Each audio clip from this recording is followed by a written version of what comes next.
वह अपनी दादी के साथ एक छोटे से गांव में रहती थी।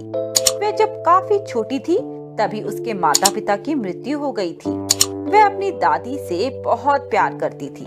दिशा का दादी के अलावा दुनिया में कोई नहीं था।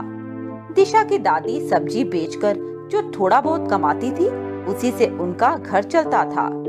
दिशा बेटी, मैंने तेरे लिए खाना बनाकर रसोई में रख दिया है। तुम स्कूल से आकर खाना खा लेना। मैं सब्जी बेचने जा रही हूँ। जी दादी, आप चिंता मत कीजिए, मैं खा लूंगी। दादी सब्जी बेचने के लिए चली जाती है। उससे उनकी उतनी कमाई हो जाती थी कि दो लोगों का गुजारा हो जाए और दिशा की स्कूल की फीस भी निकल जाए। दिशा पढ़ने में बहुत ही होशियार लड़की थी और वह अपनी दादी की मदद भी किया करती थी। दिशा की दादी अब बूढ़ी हो चुकी थी और अब वह बीमार रहने लगी थी। इसी कारण वह सब्जी बेचने नहीं जा सकती थी। दादी, आप आराम किया कीजिए, मैं आपके लिए दवा लेकर आती हूँ। दिशा अपनी दादी की बहुत देखभाल करती थी, पर उसकी दादी की तबीयत ठीक नहीं हो पाती और वह काफी कमजोर रहने लगती है। घर पर जो राशन था वह भी खत्म होने लगता है। दादी को चिंता सताने लगती है कि यदि वह ठीक होकर काम पर ना गई तो घर का खर्च कैसे चलेगा। अब तो घर में खाने का सामान भी खत्म हो चुका था। दिशा बेटी, मैं सब्जी बेचने नहीं जा पा रही। मेरी अलमारी में कुछ पैसे रखे हैं जो मैंने बचाए थे। तुम पहले जाकर खाने का कुछ सामान ले आओ। जी दादी, आप चिंता न करें, मैं सामान लेकर अभी आती हूँ। दादी को बहुत चिंता होने लगी थी क्योंकि उनके पास बस यही जुड़े हुए पैसे थे जिससे आज का सामान मंगाया था और आगे का खर्च कैसे चलेगा। दिशा भी इतनी बड़ी नहीं थी कि वह सब्जी बेचने जा सके। यही सब सोचते सोचते दादी को बहुत ज्यादा चिंता होने लगी। दिशा राशन लेकर घर आती है पर उसकी दादी में इतनी हिम्मत नहीं थी कि वो खाना बना सके। दादी, आप चिंता मत कीजिए, आप बस मुझे बता दी जाइए, मैं दाल और चावल बना लूंगी। दिशा दाल और चावल बना लेती है और दादी को खाना खिलाती है। उसके बाद वह दादी को दवाई देकर सुला देती है और खुद अपना खाना प्लेट में लगाती है। दिशा जैसे ही खाना खाने लगती है बाहर से आवाज आती है, बेटा, इस बूढ़ी अम्मा को भी कुछ खाने को दे दो। मैंने 2 दिन से कुछ नहीं खाया है। दिशा बाहर आती है और देखती है कि एक बूढ़ी अम्मा उसके दरवाजे पर खड़ी थी जो देखने में बहुत ज्यादा कमजोर लग रही थी। अम्मा, आप बैठिए, मैं आपके लिए कुछ खाने को लेकर आती हूँ। दिशा ने बड़ी मुश्किल से जो खाना बनाया था वह अपने हिस्से का खाना उस बूढ़ी अम्मा को दे देती है। खुश रहो बेटी, तुमने एक बूढ़ी अम्मा को खाना खिलाया है। मैं तुम्हें आशीर्वाद देती हूँ कि तुम्हारी सारी परेशानियाँ दूर हो जाएं। धन्यवाद अम्मा, आप चाहे तो थोड़ी देर यहाँ विश्राम कर सकती हैं। बेटी, अगर तुम्हारे पास थोड़ी मिट्टी है तो वह लेकर आओ, मैं तुम्हें उससे एक चूल्हा बनाकर दूंगी। दिशा अपने आंगन से मिट्टी लेकर आती है और बूढ़ी अम्मा को दे देती है।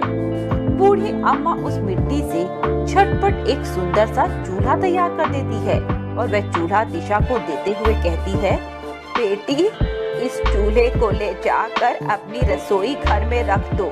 इसे आज रात को सूखने देना और सुबह इस पर खाना बनाना। कल जब तुम इसका श्री गणेश करो, इसकी पूजा करना। यह एक जादुई चूल्हा है।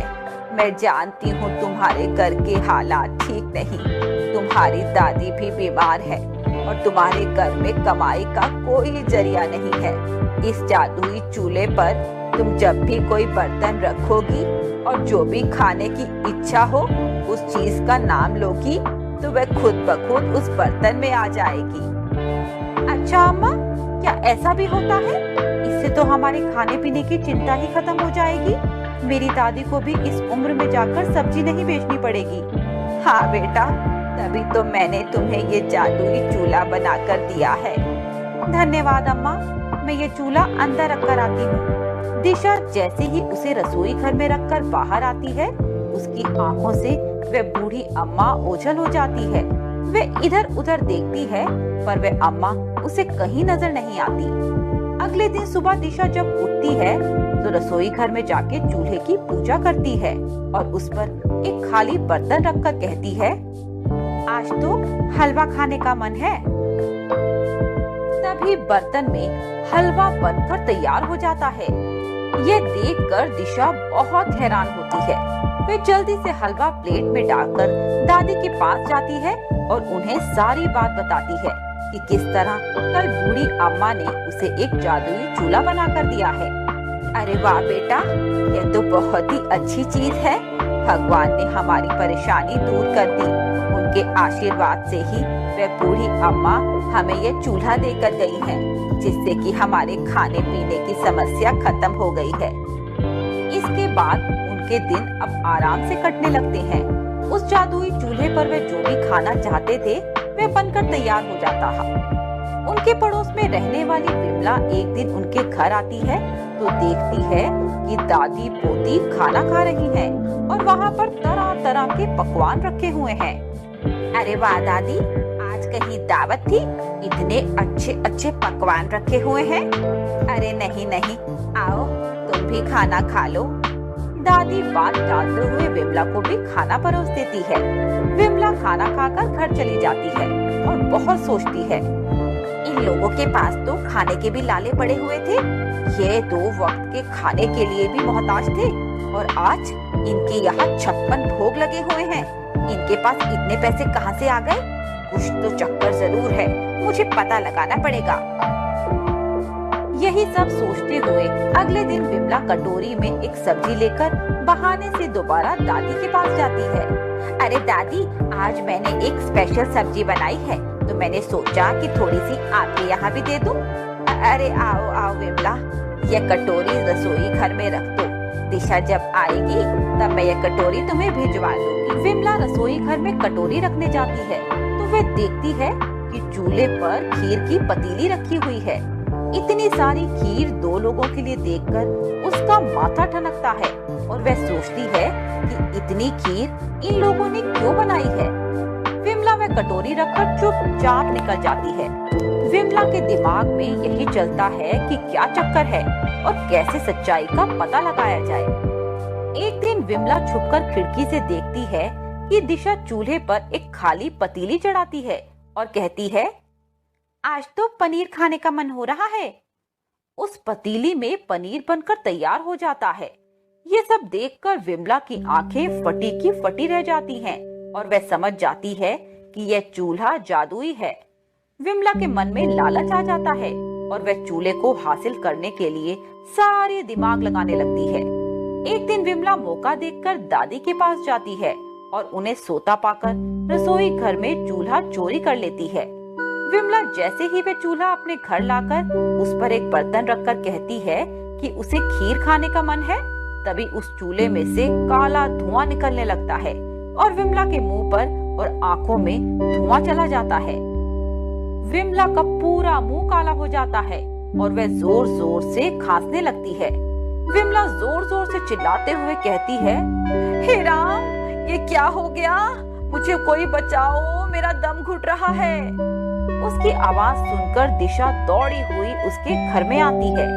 वहाँ विमला को देखकर उसे वह पानी पिलाती है। अचानक उसकी नजर चूल्हे पर पड़ती है और वह समझ जाती है कि विमला काकी ने उसका चूल्हा चुराया है। वह तुरंत उसमें पानी डालकर उसके धुएं को रोकती है। तभी विमला दिशा से कहती है, मुझे माफ कर दो दिशा, मैंने लालच में अंधे होकर तुम्हारा जादुई चूल्हा चुरा लिया था, जिसकी मुझे ये सजा मिली है। तुम अपना चूल्हा वापस ले जाओ, मैं आइंदा कभी ऐसी गलती नहीं करूंगी। आप माफी क्यों मांग रही हैं काकी? आपको अपनी गलती का एहसास हो गया, इतना ही काफी है। आइंदा आप कभी भी किसी की चीज पर नजर मत रखिएगा। इसी तरह विमला को सबक मिल जाता है और दिशा वह चूल्हा लेकर अपने घर वापस आ जाती है।